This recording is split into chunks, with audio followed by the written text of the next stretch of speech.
सभी जनों को जय मसीह की।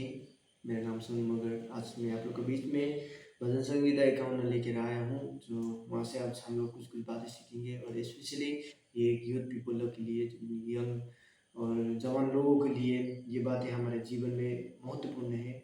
जैसे कि और भी महत्वपूर्ण है, जो हम मसीह लोग का जीवन में हमें ये चीज़ लागू होना जरूरत है। और हम जब ये 51 का गानों का हम जब पृष्ठभूमि हम देखते हैं तो हम सीधा सेकंड सामुएल 11 और 12 में हम लोग वहाँ में जाना पड़ेगा। जब दाऊद ने बेशेबा के साथ आडल्ट्री करते हैं, उस समय में हम लोग पहुँचना पड़ता है। और जब ये साम्स कब लिखा गया बोलेगा तो जब दाऊद और नातन का मिलन होता है, जब वो लोग दोनों मिलता है, मीन्स मीट होता है। अ, जब नातन ने परमेश्वर को भेजा कि दाऊद का बीच में परमेश्वर ने नातन को भेजा, तब नातन ने वहाँ में ये सब सारे बात एक्सप्लेन करते हुए वहाँ में बोलते हैं। जब एक धनी व्यक्ति और गरीब व्यक्ति के बारे में तुलना करते हुए दाऊद को समझाता है वहाँ में, वो देखते हैं। और आज का मेरा विषय रहा है कि अपने आप को काबू में रखना। आज का मेरा विषय है ये, specially for young peoples. And हम जब यहाँ में देखते हैं, जब एक दो वचन हम जब पढ़ते हैं तो have mercy on me O God according to your steadfast love, according to your abundant mercy blot out my transgressions. यहाँ में जब हम देखते हैं कि क्यों दाऊद ऐसा बोल रहा है, क्योंकि दाऊद ने कमिट जब अडल्टरी किया है। और ये वचन भी दाऊद के द्वारा लिखे गए हैं। वो जब वो बेशुबा के साथ अडल्टरी करते तब यहाँ में जब उनको नातन ने सब कुछ बताने के बाद उनको रिग्रेट होता है, तब वो यहाँ में इसी बातें करते हैं कि मेरे ऊपर दया करो, मेरे पापों को धो दो बोल के यहाँ में वो अपना अपना पाप को कबूल करते हुए ये भजन संगीता यहाँ में लिखता है। और इसे हम लोग देखते हैं। मैं पूरा वचन पढ़ने नहीं जाऊँगा। जब आप लोग जब बाइबल पढ़ते हो, आप लोग जब बाइबल पढ़ते हो, आप लोग को समय मिलता है, तब आप लोग अच्छे से पढ़ के देखना। मैं इनका बैकग्राउंड आप लोग को मैं बताना चाहता हूँ, फिर से मैं बताना चाहता हूँ, आप लोग नोट कर सकते हैं। सेकेंड सामुएल चैप्टर 11 और 12, ये दोनों में आप लोग ये 51 का पृष्ठभूमि आप लोग वहाँ में आप लोग को मिल जाएगा। तब आप लोग थोड़ा गहराई से एनालिसिस करके आप लोग को पढ़ना है तो वहाँ में जाके आप लोग पढ़ सकते हैं, तो और भी गहराई से आप समझ जाएंगे। ये हम लोग पसंद कर जाएंगे।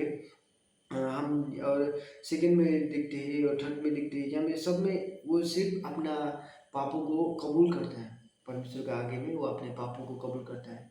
और पापों को कबूल करते करते फिर जब लास्ट में आते आते यहाँ में क्या होता है कि फर्स्ट क्या होता है, वो लेमेंट, जैसे कि एक ये भी एक साम्स, ये साम्स एक पेनिटेंटियल साम्स में माना जाता है। विलाप के साथ प्रार्थना करके ये साम्स को माना जाता है, क्योंकि जब आगे से जब हम लोग थोड़ा बीच तक हम लोग जब पढ़ते हैं तो तब तक वहाँ तक सिर्फ वो अपने कन्फेसिंग करता है, अपने सीन्स को, अपने पाप को वो कबूल करते हुए सिर्फ वहाँ में देखते हैं। और जब लास्ट लास्ट में हम लोग पहुँच जाएंगे तो वो परमेश्वर का धन्यवाद देते हुए हमें कंक्लूड करता है। तब इससे हम लोग देखते हैं कि ये एक पेनिटेंस साम्स है। तब और हम आगे देखते हैं, हमें बहुत सी जगह पे ऐसे लिखा है कि मेरा पापों को धो दे, मैंने आपके विरुद्ध में गलत किया है बोल के हमें बहुत बार वो अपने पाप को कन्फ्यूज करता है। और उनका पाप सिर्फ वो बेस्सेबा का सिर्फ नहीं था। उसने परमेश्वर का आज्ञा का उल्लंघन भी किया है, वो भी हम देखेंगे। और उसने अ, वो उनको परमेश्वर का आज्ञा का उल्लंघन भी उसने कैसे किया। जब हम लोग 10 आज्ञा में जब एक्सोडस का 20 में हम लोग वहाँ में देखते हैं कि परमेश्वर ने दिया, मोसेस के द्वारा दिया गया एक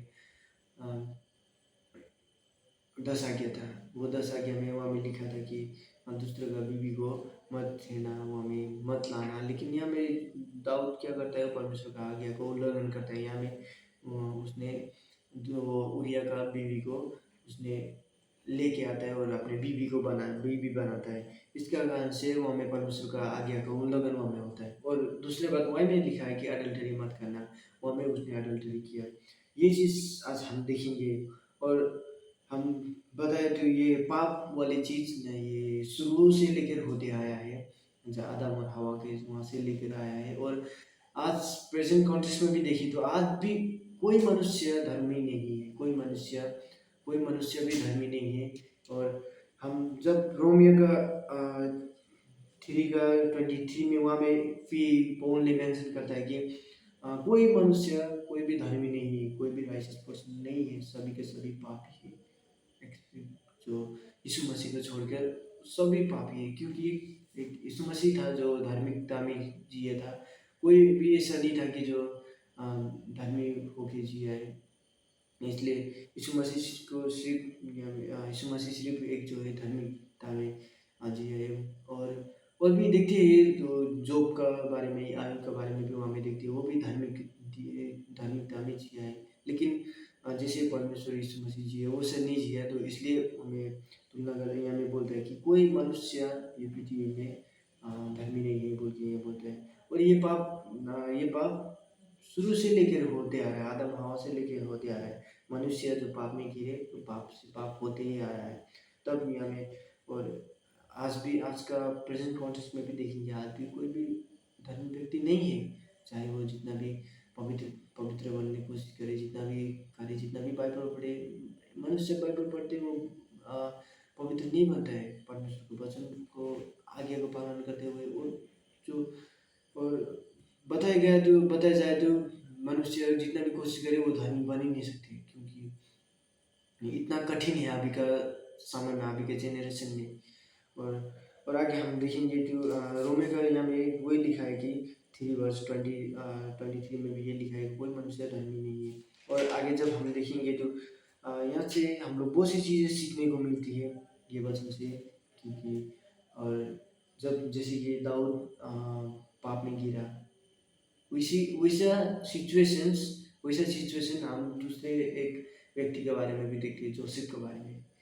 जो जेनेसिस में हम लोग उनका लाइफ के बारे में, उनके जीवन के बारे में हम लोग वहाँ में मिलते हैं, उनका सबूत मिलते हैं। जोसेफ को भी अ, ऐसे ऐसे चीज़ में वो भी एक बार गिरने ही वाला था। उसमें उसी चीज़ से भी वो भाग के निकल गया, उसी चीज़ से भी वो बच गया, उसी चीज़ में भी वो परमेश्वर का भय मानते हुए वो जिया। इसी तरह लेकिन यहाँ में तो दाऊद तो गिर गया यहाँ में। और जब हम देखते हैं कि हम भी हमारे जीवन में क्या लागू करना चाहिए कि जोसेफ का जैसा लागू होना चाहिए। जोसेफ का उनका आँख के सामने इतना बुरी होने वाला था, जो उनका साथ इतना बुरा होने वाला था। और वो वहाँ में गिर भी चुका था, और उसने अपने सेल्फ कंट्रोल नहीं किया होने से वो वहाँ में गिर जाता था। इसलिए आज हम लोग सभी जवान लोग हैं, हमारे जीवन में सेल्फ कंट्रोल करना चाहिए।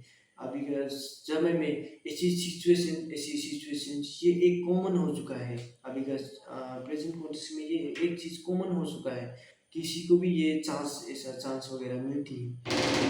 ये इसी चीज़ को हम लोग अनदेखा करना चाहिए। अगर हम परमेश्वर को भाई मानते हैं और परमेश्वर का इंटीग्रिटी, परमेश्वर का फेथफुलनेस, परमेश्वर का विश्वास योग्यता में हम लोग चलते हैं, तो इस चीज़ को हम लोग भूलना चाहिए, इस चीज़ों को हम लोग इनकार करते हुए चलना चाहिए। ये चीज़ हम सीखते हैं। और और और जब हम आगे जब पढ़ते हैं कि मत्ती चैप्टर 5 वर्स 27 और 30 में भी वहाँ में भी लिखा है कि यीशु मसीह ने खुद बोला है कि पहले तो जो तुम लोग ने पहले जो सुना है उसमें अडल्टरी मत करना। लेकिन जो मैं अभी जो आप लोग को बताने जा रहा हूँ उसमें आप लोग जो कोई भी एक महिला की तरफ आँख में उठा के देखिए और उनका बारे में कुछ गलत विचार उसने मन में सोचा और दिमाग में सोचा, वो अंदर से वो और जो महिला वो दोनों पापी ठहराएंगे, अडल्टरी ठहराएंगे करके बाइबल वचन में लिखा है। अगर हम परमेश्वर का भाई मानते हैं और परमेश्वर का वचन को दिन रात मनन करते हुए परमेश्वर का फेथफुलनेस में हम लोग चलते हैं, विश्वासयोग्यता में और उनका राइचियसनेस में हम लोग चलते हैं, तो हम इस चीज़ों में हम लोग नहीं गिरते हैं। और हम ये चीज़ हमें ध्यान देना चाहिए। हम लोग बाइबल पढ़ते हैं, हम लोग मसीह है, मसीह में है, तो हम लोग इन चीज़ों को ध्यान देना चाहिए। हमारा अपने सेल्फ को कंट्रोल रखना चाहिए।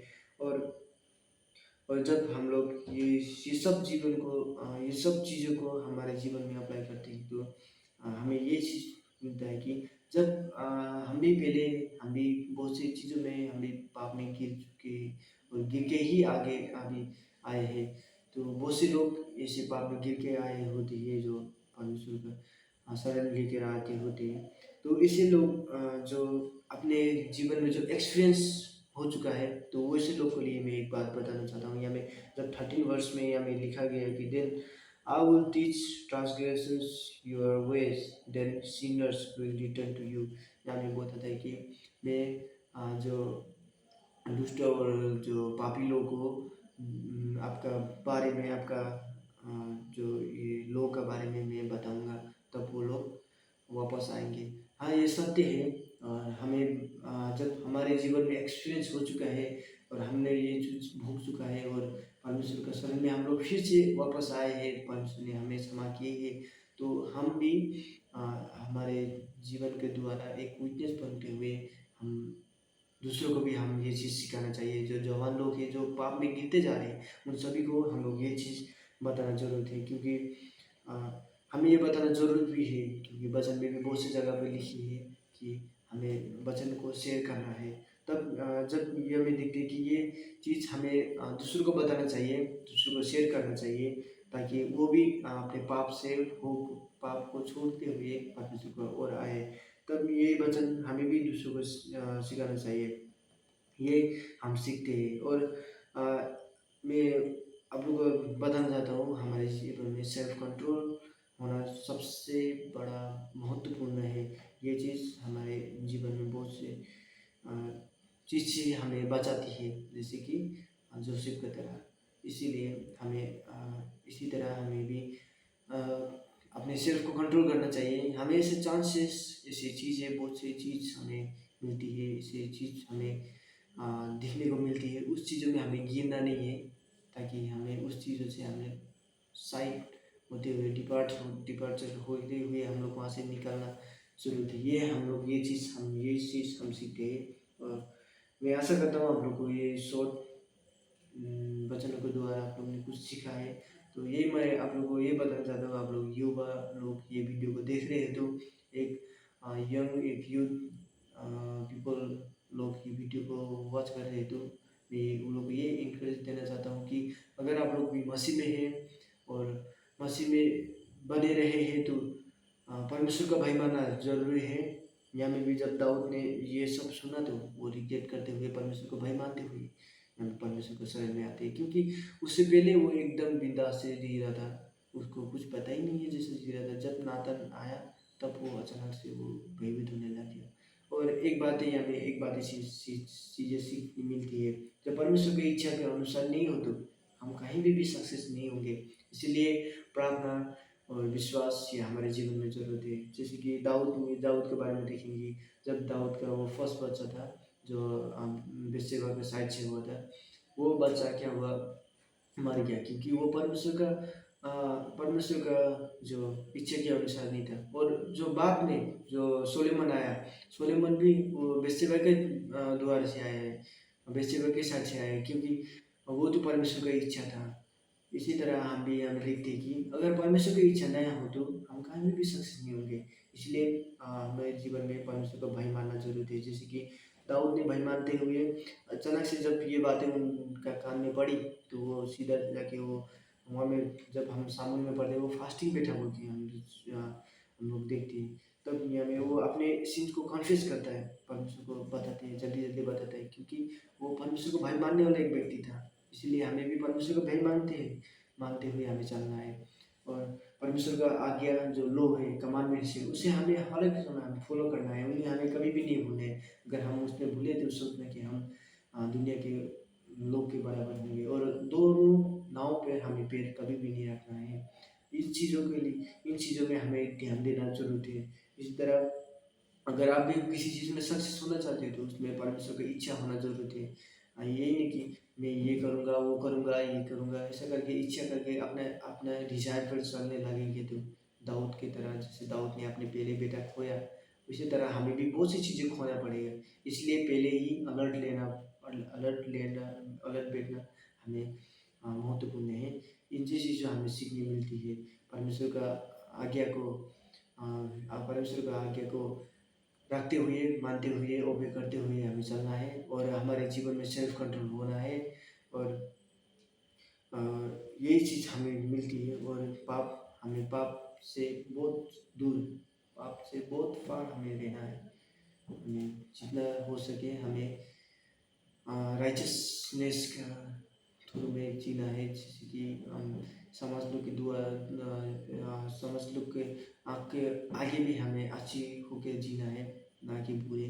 ये चीज़ें हम लोग सीखने मिलती है। आई होप, मुझे विश्वास है कि आप लोग ने भी कुछ चीज़ें सीखने को मिली है हमें इस वचन के द्वारा। इस वचन के द्वारा परमेश्वर आप सभी को आशीष करे। Thank you. आमीन।